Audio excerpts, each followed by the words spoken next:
Dear family and friends, and whom it may concern, I'm writing this poem to help you discern the actions to take and the things to refuse when some terrible day you are faced with the news that some sudden illness or stroke of bad luck has left me unconscious and helpless and stuck face up in an ER, laid out on a stretcher with chaos around, and you're under pressure to make some very quick, high-stakes decisions.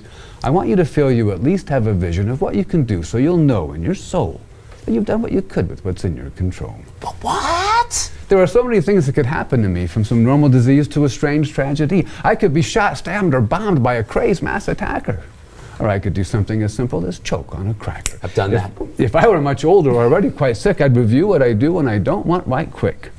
But while in what I think is a good state of health, barring malignancies lurking in stealth, it's a bit more complex than would otherwise be, were I now gravely ill and you were my trustee.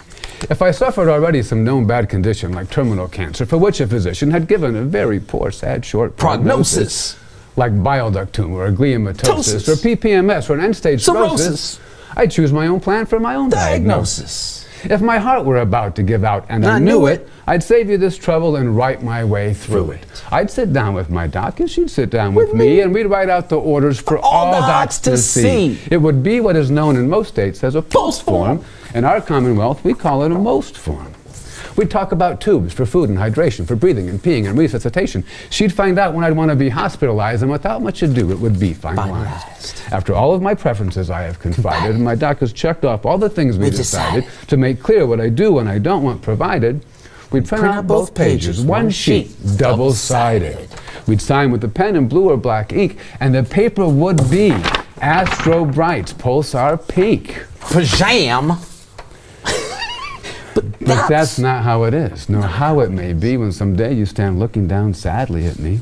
When something has happened, we'd all prefer not, when I'm mauled by a bear or a nasty blood clot that wedged its way into my heart and my brain and my pulse and my breathing I cannot maintain without all the people, machines, and the meds in this room with us now with the Clinitron beds. Oh.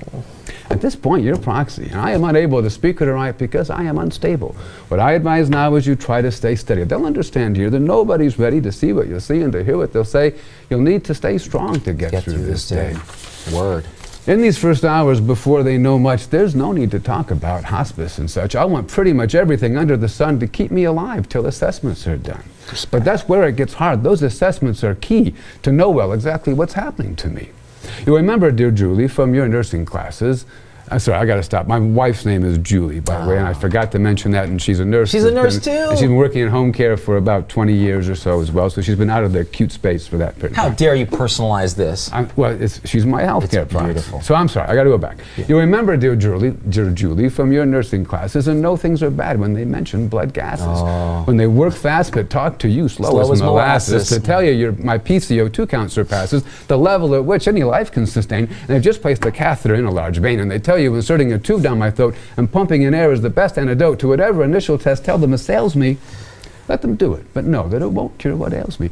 Keep in mind all the time that there's really no doubt that whatever's put in, we can make them pull out. Oh, whatever's put in, we can make them pull out. If it's day 2 or day 3. If it's day 2 or day 3 and there's been no real changes, if we've not gotten past keeping vitals and ranges that keep me alive and my organs perfused, and my mental state's worse than just simply confused, and I'm still not able to talk, think, or write, it's time to get serious about how I want to fight. Now's when you'll need to deal with the odds and the chances and get all the intel on my circumstances. Make sure all the docs are real honest with you and they've given a total and thorough review to help make it clear what you think I would do.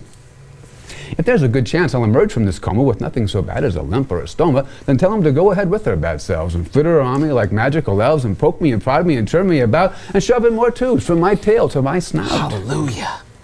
But it must be a good chance. Don't take a long shot. To find out for sure, get a palliative consult. What? You want a clinician who's skilled in the art, who's taken the time to review my whole chart. You want him or her to be truthful with you, to share data and odds, and to talk the thing through. So review all the facts. Don't get too sentimental. Save that for the funeral. I won't be judgmental.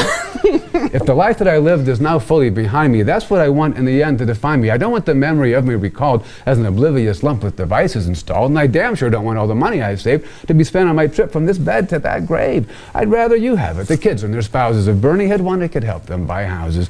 Because he did not, and they're going to need knowledge, you can set it aside to help them with college. But I guess I've digressed. That stuff's all in my will. Let's get back on the track and get you up this hill.